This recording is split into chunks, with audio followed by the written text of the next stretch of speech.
So I got one of these about 5 years ago, and this is my rosemary bush. I planted this rosemary and this rosemary the exact same time. So this just shows you how great a machine this is, but I'm not here for that today.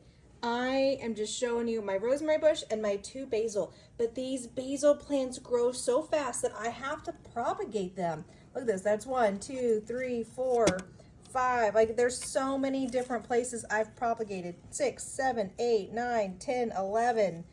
So because of that I have, and this basil plant, and this basil plant. So I just cut these off just several days ago, and you can see there's no root growth yet. But these have been several weeks, and that root growth is crazy. And even now I need to propagate this one because it's too high. So I'm going to chop it right there and then put this new stem in the water to keep growing more. But the whole goal today is dehydrating some of these leaves because my basil is empty. I can't remember what percent of the plant. You're not supposed to take a big chunk of the plant. So we're just going to take a bunch of these big ones and just try to pay attention to what percentage of each stem you're taking.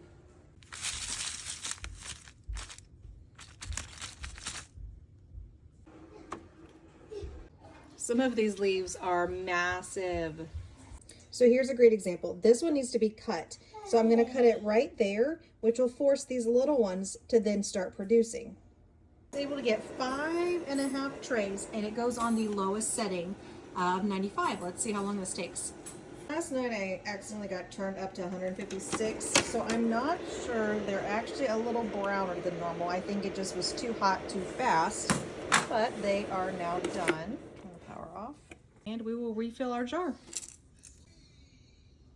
One thing I did want to point out, these were the ones that were frozen first, and they definitely brown. This one wasn't, but these, they brown and look pretty ugly. They taste the same, but because they were frozen, it does that. These were the ones that, like, when I propagated to another thing, these were like the bottom leaves, and so I just took those off and froze them. I mean, I could just use them frozen and use them in a dish, but I wanted to dehydrate them and see what they look like compared to fresh. You look at this and you're like, that's not what my basil looks like to cook with. But these are so fragile. What I do is I just pick the whole leaf up and over my dish.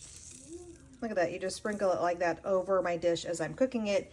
And it's easier to just grab a whole leaf, break it up over the dish, and grab another leaf. So I leave mine whole. You could totally put it in a coffee grinder or some sort of thing, or just smash it in a mortar pestle type thing and have it already smashed. I just choose to grab the whole leaf and put it in my dish.